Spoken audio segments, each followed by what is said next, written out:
On today's show, the Suns shine again. Another win for the Suns in Phoenix.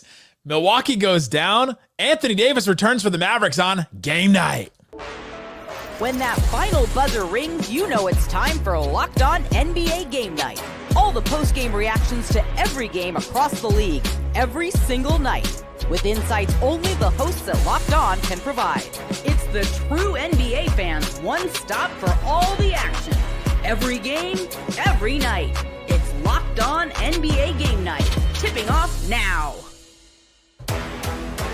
And welcome. You are Locked On to NBA Game Night. My name is Nick Angstadt, host of the Locked On Mavericks podcast, part of the Locked On Podcast Network, your team every day. Thanks for being an everydayer, making Locked On NBA your first listen. This episode is brought to you by Monarch Money. Take control of your finances with Monarch Money. Use the code LOCKEDONNBA at monarchmoney.com for 50% off your first year. And joining me, as always, from Locked On Bucks. What'd you see in the NBA tonight, Camille Davis? Outside the Bucks being disappointing tonight down the stretch here, just, some March basketball. NBA in March is kind of weird at times, Nick, and there was some weird stuff that happened tonight as well. Weird stuff, but at least we got some decent games. Yeah. In the NBA tonight. We'll go over all the games like we do every night on game night, talk about all 8 games we had on tonight. The Lakers lose another one. We'll talk about Luka and his struggles recently. Anthony Davis returns for the Mavericks. Why? Talk about that. Jason Tatum goes down with an injury. How concerned are we for the Celtics? They get a win against the Kings, but let's start here, Camille. Your Milwaukee Bucks lose to the Phoenix Suns in this one, and it was a tight game. Phoenix was up by 7 with about 5 minutes to go. Then it was a tie game with about 3.5 minutes to go. And then Giannis goes to the free throw line with 2 minutes to go and misses 2 free throws. The ball goes out of bounds. Milwaukee challenges it. They get the ball back. And then Kuzma, an insane three-pointer, an insane wild three-point shot on the other end that only Kuzma could make. And he gets fouled by Kevin Durant. It's a 2-point game for Milwaukee now. KD hits a huge 3 on the other end. You get clutch play after clutch play back and forth. Brook Lopez gets fouled. Review. Blocking on KD. Was that the right call? Yes. Of course you're going to say that. What do you think I was going to say? Of course you're going to say that. Brook Lopez goes 1 of 2 from the free throw line. It's a tie game. And then Booker, the clutch shot. Did you know it was going in? Did you know Booker was going to get that shot off? As soon as I saw that Brook Lopez was still out there, and I say this as somebody who appreciates Brook Lopez's game, I think he's very helpful, but this is a situation I thought down the stretch, a defense-offense sub could have been very useful, put someone in who could be a bit more switchable, because when Book was able to switch on to Brook Lopez, he hit a sidestep wide open from the mid-range. Just wide open. So poor execution down the stretch for the Bucks on that end, and then offensively as well, because their very last play of the game, you have Giannis running into AJ Green, and then they just have to throw it into Brook Lopez as like a last second. This is our only chance right now with the second left. He puts up a tough fading shot over KD, misses it. Bucks lose. Just the execution down the stretch for this team again just continues to be baffling. The Bucks played just 8 guys. They didn't have Damian Lillard. They didn't have Bobby Portis, obviously, still with the suspension. What's the thought with the Bucks right now? It's just the late game execution. What's the overall feeling of where they are after a game like this? It's just one thing I'll say about the Bucks. They've been consistently inconsistent, and it's from quarter to quarter. It's from game to game. Another game this time around where the third quarter kind of sunk them along the way. The defense just got a little bit more porous. They weren't able to stop the point of attack. Book was able to really get out there, set his guys up. A lot of assists for Book in that third quarter as well. They also weren't able to force the turnovers they were getting earlier on in the game, and the offense dried up for him a little bit as well, a little bit too ISO heavy, especially without Dame. Like, you got to really move the ball and try to get other guys involved, and attacking it one-on-one just ain't going to cut it. When they get Bobby Portis back, I guess, and Lillard comes back and like they're whole again.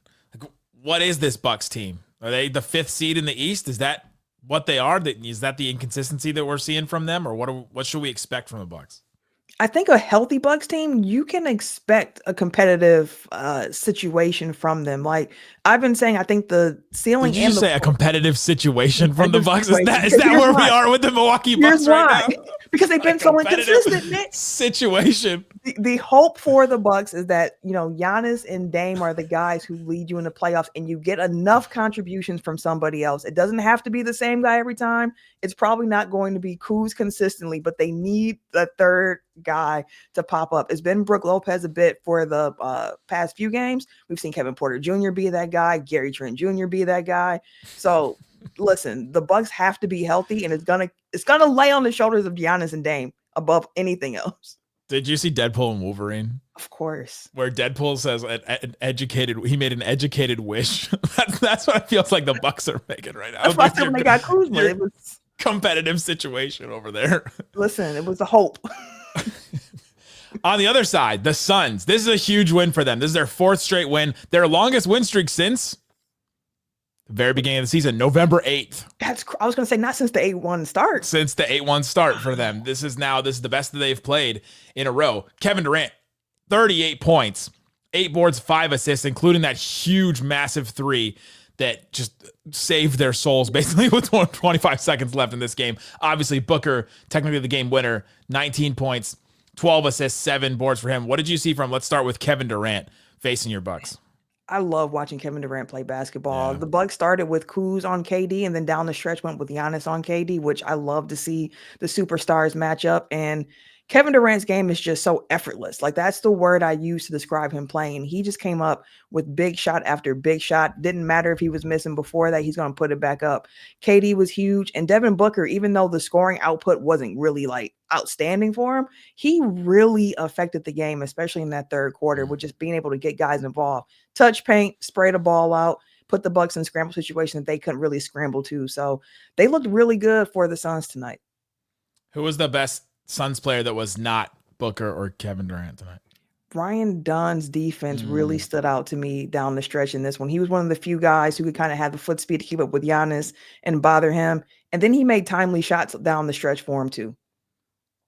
Every single team has our fans want this guy to play more than the coach seems to want them play all-star. And Ryan Dunn has definitely been that for the Suns. Oh, I think I've heard Ben Garcia and Brendan Clean talk about Ryan Dunn every single episode that I've listened to Locked On Suns this year. Like, why is he not getting more playing time? And now he gets to start, plays almost 30 minutes, and like you said, stood out his defense.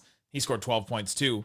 And yeah, it's one of those baffling things. Like, why is this guy not getting more time on this team? Yeah, if you play for the Bucks, you get a lot of playing time. I can tell you that. Only 8 guys played for the Bucks tonight. Yeah, Doc normally goes with a 9-man rotation, but since the injury to Sims, he's been going with just 8 guys. And I wonder if he just kind of wants to get the conditioning up heading into the playoffs for some of those key rotational players, because he did mention he felt the conditioning for the team was a little subpar last week or so. You know what? Doc doesn't get credit for playing the 8 guys that he did. Like. It's not all about the guys who aren't playing. It's about the ones who are there. The losses, the wins, whatever. You see that quote today from him where he's talking about the 3-1 leads, and he's like, I don't get credit for the 3 wins in those, and I'm blowing those 3-1 leads. The timing. Come on, man. So great win for the Suns. Good for them. The sun shines again. Jason Tatum for the Celtics goes down in a game where the Celtics get a win, a pretty comfortable win against the Kings. Let's hear from our guy, John Kralis of Locked On Celtics. Boston Celtics cruise to an easy win over the Sacramento Kings. But the big story is obviously Jason Tatum's sprained left ankle. He went down in the third quarter on a reckless closeout by Domantas Sabonis. He took his free throws and left, but didn't need to come back into the game.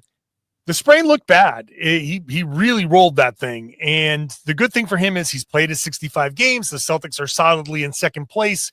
There's no real need to rush him back other than to get him up to speed towards the end of the regular season or even in the first round. He's got plenty of time to rest that ankle, and he should take as much time as he needed. On the court, the Celtics pulled away in the fourth quarter without Tatum, without Jaylen Brown, who did come back from his knee issue and did not play well. He did go 4 of 8 from the field, but he looked off for sure and only scored 9 points in less than 26 minutes. Peyton Pritchard was big off the bench. Luke Cornett was big off the bench. Baylor Shireman, the rookie, continues to give the Celtics some nice minutes. So take advantage. Jason Tatum, sit out. Let Shireman, let some of these other guys, let Torrey Craig get more acclimated and take as much time as you need to come back. Don't worry, Jason Tatum. We have Baylor Shireman to fill in for you while you're out. If Tatum is out for an extended period of time, there was a report after the game that he was, wearing both of his shoes, laughing, joking, and he didn't talk to reporters, but that he seemed to be in good spirits and all that. So I don't think that there's any. It looked really bad when it happened, like John said. But hearing all that, maybe it's not as bad as some people would say. If it's a high ankle sprain, if it's a grade 1, he's out 2 to 4 weeks probably. That goes to like the end of the season. If it's a grade 2, that's 4 to 6 weeks. That's the end of the first round probably. Would the Celtics be fine either way? Ooh. That's a great question. Honestly, I would say yes. Through the first round, I think the Celtics still have enough to get out of the first round, even if Tatum was to miss a couple of games to start there. And the lead that they have built up, I can't see the Celtics slipping past 2. And if they did, landing in 3, like you still would know who your playoff matchup is. Going into it, you still have your time off with the playing game. So like they'll be fine. They're like 8 games up on the Knicks right now. They would have to lose every single game, I think, the end of the season. So I think they're fine. I mean, they would play one of Hawks, Magic, Bulls, Heat. Yeah. I don't think you're nervous about any of those, even without Jason Tatum. So honestly, I think John's right. Like, take as much time as you need, even if it's through the first round of the playoffs, because I think that they'd be fine with it.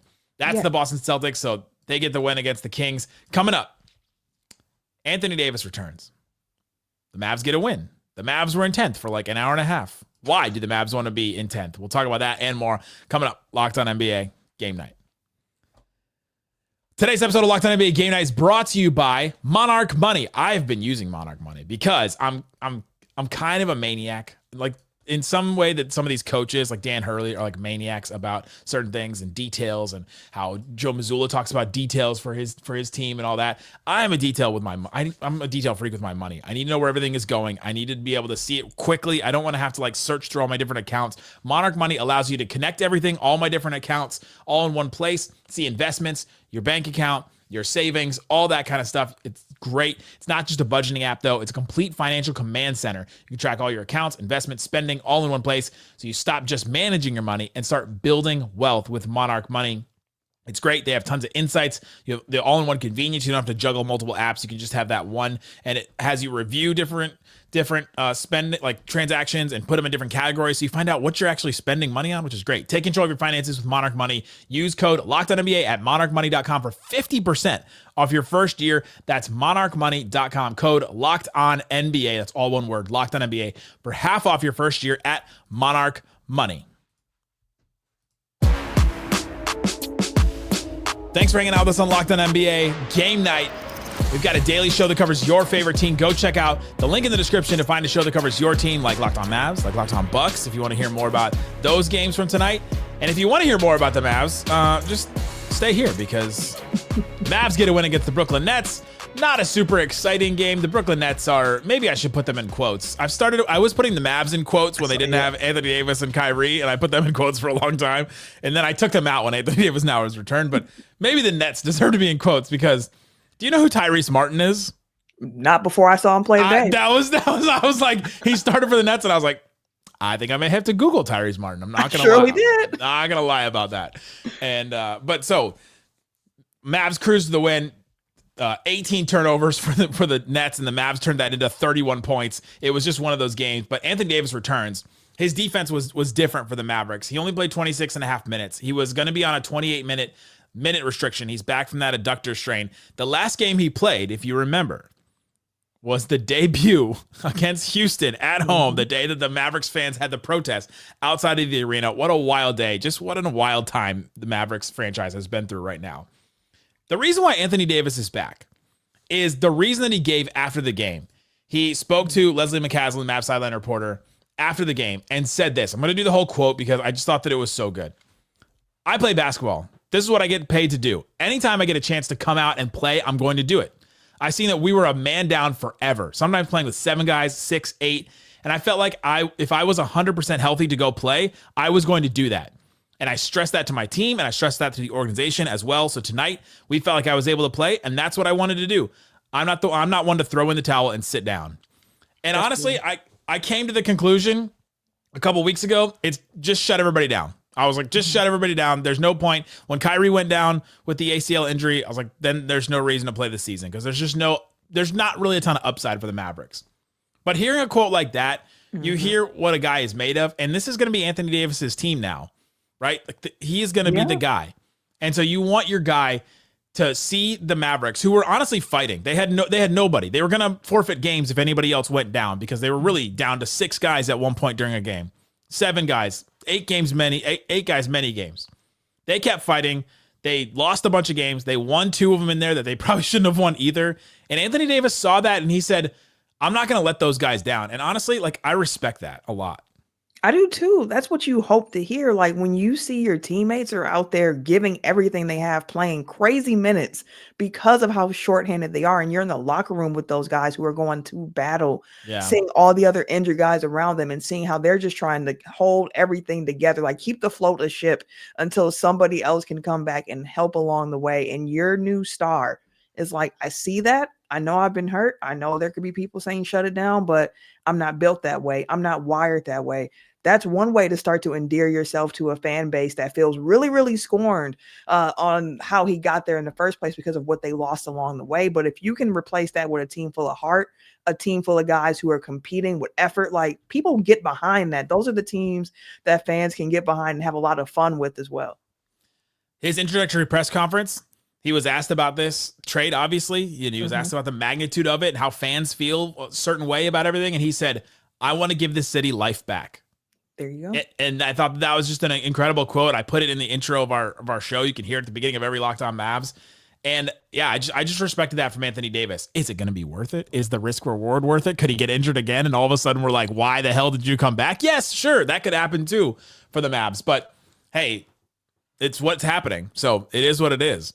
I've decided to sever my brain over on Locked On Mavs. So you can come and listen to when I talk about Mavs games and when I talk about Mavs non-games. It's going to be 2 completely different people probably talking about that, because that's how it feels right now covering this Mavericks team. But a win is a win.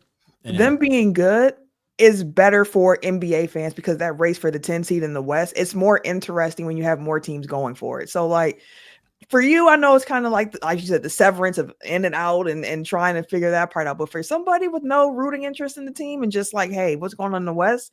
That race for the 10 seed is fun. Why does race for the 10 seed just sound like a line outside of Jack in the Box? You know what I mean? Like why are we doing this? What's the point? Like race for the 10 seed, of course. Race for the 10 seed. It's like, why are we all standing outside this Jack in the Box right now for the tacos? Like, what could they possibly be in there? Yeah, I don't know what else to say about this. Najee Marshall had 22 points. It's his 11th game in a row with 15 or more points, and he's just been dynamite since the Kyrie injury. He's really stepped up in a big way. His floater game is legendary. It's one of the best floater games, honestly, in the NBA. You can quote me on that. He has a better floater than several All-Stars. I think he's amazing at that. So that's, I guess, the other notable thing from this game. Back-to-back wins for the Mavs too. First time y'all done that in some weeks, ain't it? Yeah. Yeah, it's been tough. It's been tough. And it's been tough because they traded Luka Doncic to the Los Angeles Lakers. They lose again against the Orlando Magic, the Lakers' 3rd loss in a row. Let's hear from Andy Kamenetsky of Locked On Lakers. This is Andy Kamenetsky, co-host of the Locked On Lakers podcast, and the Lakers lose 118-106 to the Magic in Orlando. Their 3rd straight loss, and after Saturday's loss to Chicago, JJ Redick challenged the team to become more reconnected on both sides of the ball, and on both sides of the ball, mission unaccomplished. Paulo Banchero and Franz Wagner combined for 62 points, and they're both excellent players, and they're both playing quite well of late, but the Lakers did not make it nearly hard enough for either one of them. They were combined 22 of 43 from the field.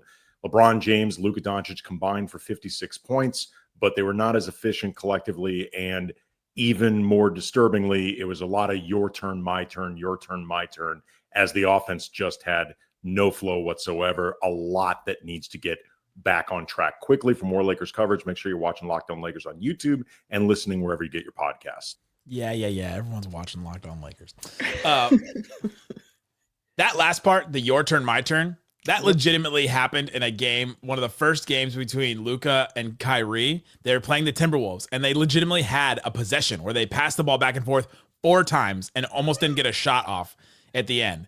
It's something that's going to happen between stars when you're trying to figure it out. The Lakers had this, honeymoon phase. They had 8 wins in a row. They were, crushing it at the beginning of when this happened. And then sometimes there's going to be growing pains where you're trying to figure things out and somebody's not going to have a good shooting night. And all of a sudden you got to figure that out. And I think that it's just something that this Lakers team has to go through right now. And I think it can also become your turn, my turn when you're playing against really good defensive teams. And the Magic are a team that, switch a lot. And sometimes when you're in those situations and you feel like the ball can't move faster than the opposing team, so you're like, okay, well now it's one-on-one here. Like I got to make something happen because we haven't been able to generate good looks anyway. So I think a part of it was just the Magic defense being what it is, and also just them getting comfortable with each other because Luka was finding a groove while LeBron was recovering from his groin injury. Now LeBron's back in the lineup and it's getting back used to, again, playing with one another. So it's part of it. But for me, the bigger concern for the Lakers right now is that defense, because it was pretty elite over the last couple of months here, but over the last 2 weeks, I saw a stat saying that the Lakers defense is 24th over the last 2 weeks after they had been elite for several months prior to that. So they got to get that part of their game together.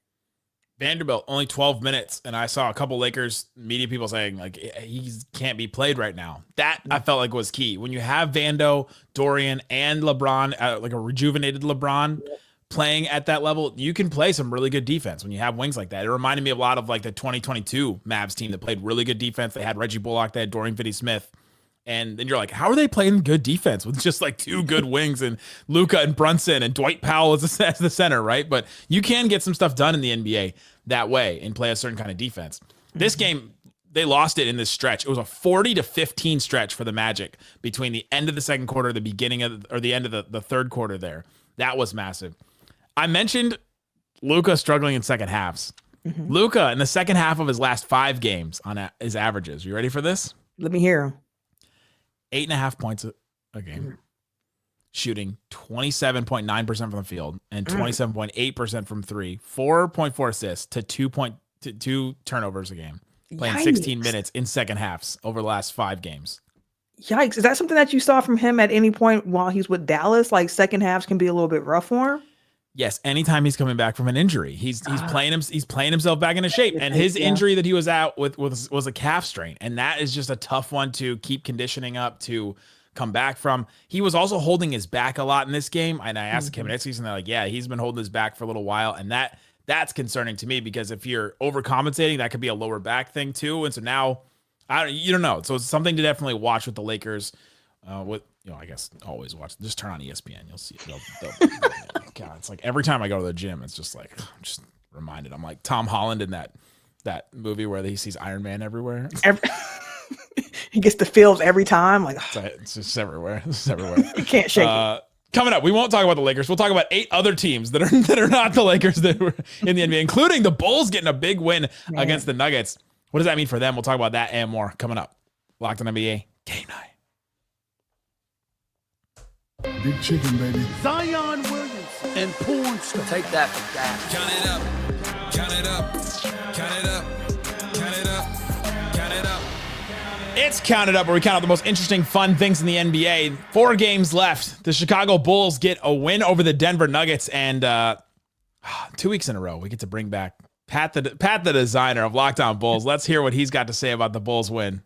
No matter what, Nick is going to try and find a way to get me here on Locked On NBA, but at least today comes with a Chicago Bulls win, 129-119. The Chicago Bulls are playing some of the best basketball that we have seen them play. Kobe White had 37 points yet again. He continues his tear after joining Michael Jordan as the only Chicago Bull to have back-to-back player of the weeks here in Chicago. And listen, just the game that the Bulls were able to play offensively, of course, Kobe cooking, but defensively, the Bulls have been playing on a different level over the last few weeks, and tonight was no difference here in the fourth quarter, doing a great job closing out on some tough Jamal Murray open looks, some MPJ open threes in the corner, doing a really good job of forcing some tough shots for the Denver Nuggets, keeping them to 24 points in the fourth quarter to secure the victory. Josh Giddey also had 26 points, 9 assists, 8 rebounds in total. We'll be breaking all that and more down over on Locked On Bulls tonight. And hey, Nick, see you later, dog. See you, buddy. Bulls get this win. How did Derrick Rose never get 2 player of the weeks in a row? That stat blew me away just now. I have no idea. That's one of those things where you look back and be like, wait, how? How did he not? Like, I know he's been player of the month, so I know within that month he's had to put together 2 strong weeks. I guess not the strongest weeks. My question was going to be, though, Kobe White, his 7th game this season of 30 or more points. Chicago has won all of them. Something or nothing. Something. I thought that Kobe White should have been most improved player of the year last year. And he continues to show that the improvement we were seeing last year can be sustainable for him in this game. He has taken it to a different level. That is real. Yeah, I would have loved to see him on Orlando. That would have been. Yeah, that would have been interesting. That would have been really fun. Maybe that could still happen next year. We'll see. The team that doesn't need more offense is the Indiana Pacers. They get a win against the Minnesota Timberwolves, and Obi Toppin just hates the Timberwolves. Let's hear from Tony East of Locked On Pacers. Not used to this. A just completely normal game from the Indiana Pacers after a ton of crazy ones in a row. They beat the Minnesota Timberwolves 119-103. Comfortable basically the whole way. A little slippage early in the fourth quarter, but they rolled, and they've been rolling 7 of 8 for the Pacers, who have won 5 in a row and firmly hold the 4th seed in the Eastern Conference. Tyrese Haliburton, excellent. Again, continuing his magnificent streak of double-doubles. Another 24-point, 11-assist game for him. Only 1 turnover. He's very frustrated after every turnover, but his passing, his scoring has been at its best level this season for about a month now, outside of the games he's missed due to health. But the other story from the Pacers in this one, Obi Toppin. Man, does that dude go crazy against the Wolves. 6 made threes. He made 7 against them a week ago today. Just something about that matchup suits Obi Toppin well. Those two were great. The Pacers defended Ant Edwards very well, who had 17 points on 19 shots, and that was enough for them to sweep the Wolves and get another win. They're pushing towards the playoffs. 11 to go. They're in 4th. Well, much more on Locked On Pacers. He's not kidding about Obi Toppin, because Obi Toppin. Count it up. Last week on Monday, we did the Timberwolves Pacers game that went into overtime that Siakam and Haliburton didn't play in. And Obi Toppin had 7 of 10 from 3, including 4 in overtime. Tonight, he goes 6 of 9 from 3 with 20 points. My question is, why does Obi Toppin hate the Timberwolves so much or love them? Maybe when he was a kid, he had like a wolf toy or something, and something bad happened to it along the way. And ever since then, he's had an issue with I don't know, but something about this matchup works for him. What is that? 13 threes for Obi Toppin over what? Yeah, he's 13 and 9 on threes against the Timberwolves this season. It's nuts. That is crazy. If Obi's knocking threes down like that, like the Pacers are going to be ridiculously hard to beat. Absolutely wild. I could not believe that. I still can't. Another phrase I couldn't believe. The Raptors got a win.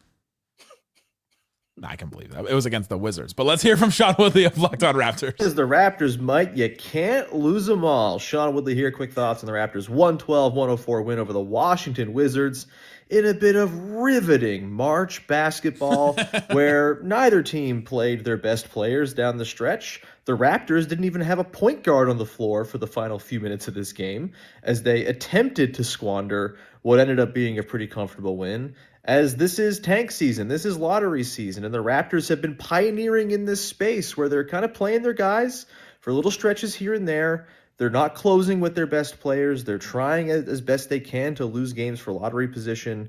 They couldn't do it tonight, and they couldn't do it because, frankly, Emmanuel Quickley, Jakob Poeltl, and Scotty Barnes playing together were just too darn good, and that's been a bit of a recurring trend. Those 3 guys on a team that is a vast negative overall are nearly a +2 per 100 possessions together.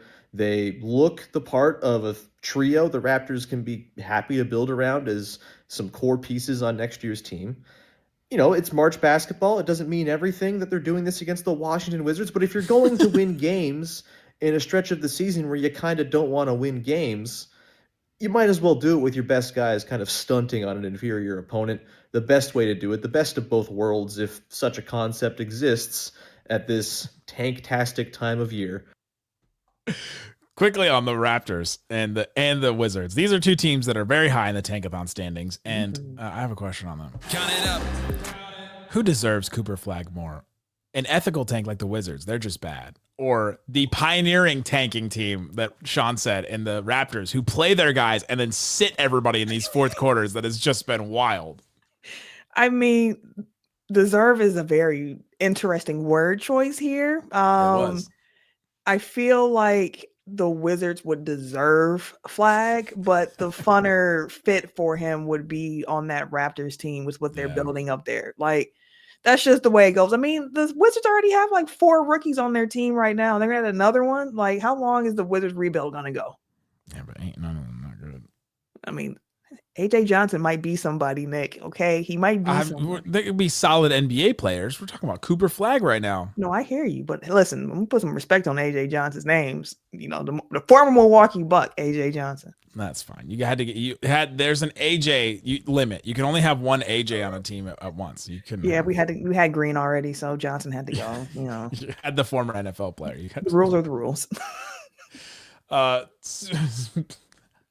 don't know how to segue to this game. The injury report on this Sixers and Pelicans game, this team would win the finals.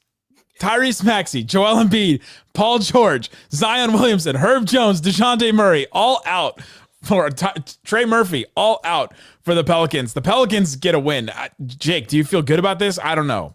No stars played for either side in the Pelicans' 112-99 win over the 76ers, but that just means other guys have a chance to step up. I'm Jake Madison, host of Locked On Pelicans. No Zion Williamson or CJ McCollum in this one, but rookie second-round pick Antonio Reeves came off the bench, scoring 17 points while drilling 5 3-pointers in this one. Rookie big man Karlo Makovic was the team's leading scorer with 19 points and showing a ton of activity while he was out there on the court. And then rookie first-round pick Yves Missi played great as the starting center, 16 points, and even showing off an expanded game, hitting a mid-range shot in this one.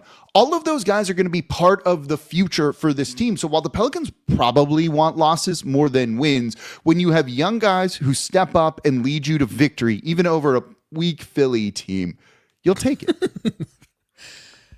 Yes. Come see your New Orleans Pelicans, where Karlo Makovic, Yves Missi, Antonio Reeves are leading scorers. I mean, in a game where the Sixers decided to sit Quentin Grimes, I saw the jokes of like, he's been playing too well. The rest day is coming. And it came. And the Pelicans, they had enough. They had more than what the Sixers were able to throw out there, because we talked earlier about who the Nets were throwing out there. Some of the names in this game was like, okay, let me double check. Keon Brooks Jr. Is that Dylan Brooks' son? Like, do I have to Google this guy as March basketball is insane sometimes. It is. It's so many guys. Then it's like a couple of them you're going to see next year who like really popping. It's like they got their start at the end of last season. They're in all this garbage time. Keon Brooks Jr. barely has a NBA reference, like a basketball reference page. This is his 5th game for the Pelicans. 5th game for the Pelicans. There you go. Go check out.